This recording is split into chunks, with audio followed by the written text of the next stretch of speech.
Let's just phrase it like this.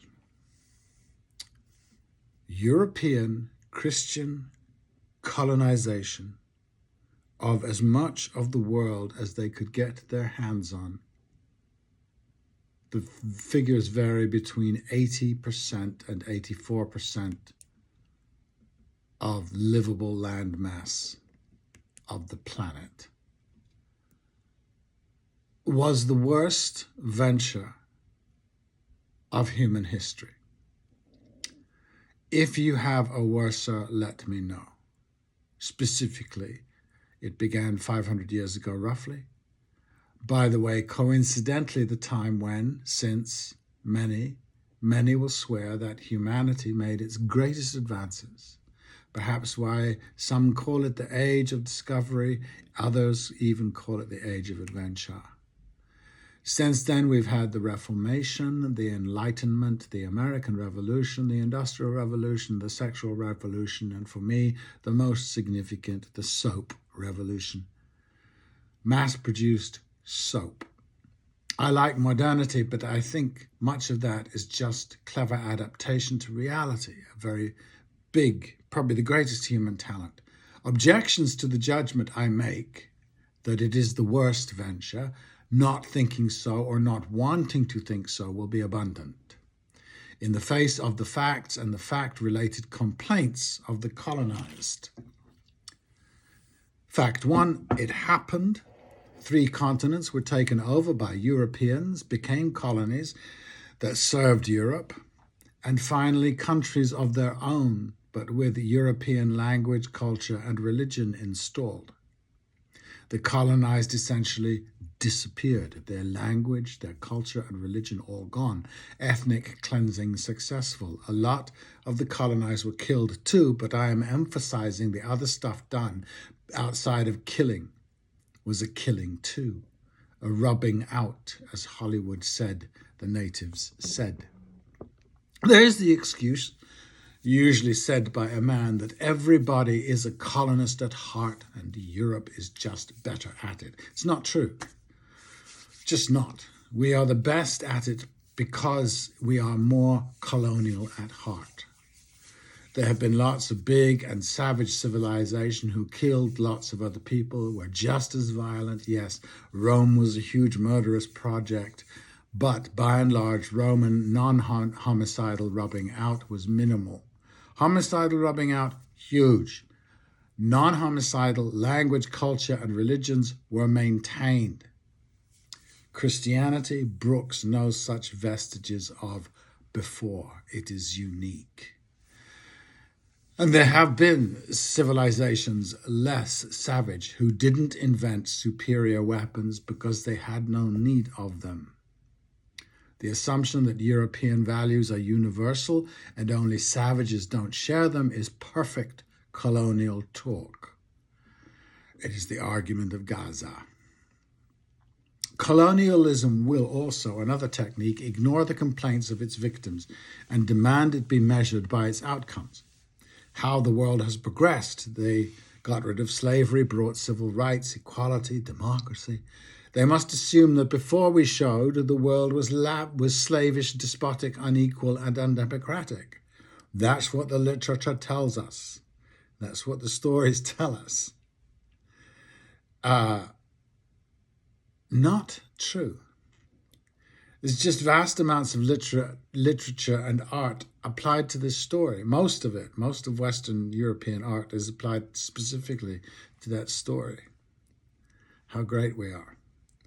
People, we the people, were liberated from our backward, primitive lives. I've read these books from Xenophon, John Masters, T.E. Lawrence, Aeschylus to Shakespeare. All conclusions can be sifted depending on what you want or need to find in what you read.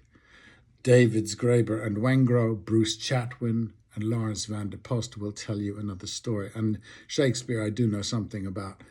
It's fascinating how any one of his plays, from Merchant of Venice to Julius Caesar, can be interpreted, can be read, or as I read them, quite opposite to how they are conventionally interpreted by academics. to serve our supremacy. An axiom might help. If you believe the United States is a force for good in the world, you can make a case. If you need to believe the United States is a force for good in the world, you can't make a case. The need to believe, for whatever reason, creates faith, and no amount of fact, testimonial, or reasoning to the contrary will sway you. Not because your faith is strong, but because your need is strong. I don't know when this need becomes an absolute. It has its necessary inverse, the belief in a force for evil in the world. I don't believe either. I don't need to. I didn't realize, I guess I wasn't paying attention, how huge this need is, how huge a factor it is in the world, how few of us are free of it. It's quite overwhelming, even magnificent in a sort of perverse way. A woman told me she didn't want to live at the mercy of Fijian hunter-gatherers and their views of homosexuality. And I said, well, you live with Catholics and Muslims. As you read or listen or watch these thoughts, you will know I have gathered no moss. I knew at the outset I have a need deficit, or that my needs are prodigious, but in other areas. Our culture's intentional blindness to, denial of, evasion of its needs, which generate what we mistakenly call values, I am pretty sure make our contemporary crises self-inflicted. And crises they are, but with so little self-knowledge. What are my needs? Why am I so fearful of people not like me, etc.? The crises become insurmountable and from the outside, just pathetic. This state of play makes what I am thinking and expressing no use at all, and I never had illusions on that score.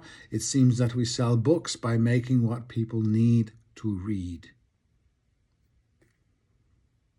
I read so much when I was in my teens, and then beached my bark around Mary Renault, etc. I think I was in my mid-20s by then. She so lavished her gifts so generously upon me in my mid-20s, she and Ursula Le Guin, Toni Morrison. I set sail again for decades with no other books. Yes, Shakespeare, but we participate with him. The folly of non-participation, of not meeting him halfway, which demands a lot of us and our humility, is everywhere, all around. I always wonder when communism is discussed, the horrible part, the purges and the starvations, the spying on your own people like Democrats love to do, like censoring social media like so-and-so loves to do, that no one connects the behaviors of the church to the behaviors of communist secret police. It doesn't matter. The time has passed and the Inquisitions have escaped, gamboling in the heather, because religions are like opinions, which, as we know, are like, and everyone has got one. I do. No atheist I, but no omnipotent male principle either. Or as a survivor said about Bush visiting Katrina victims, don't bother me, I have a daddy.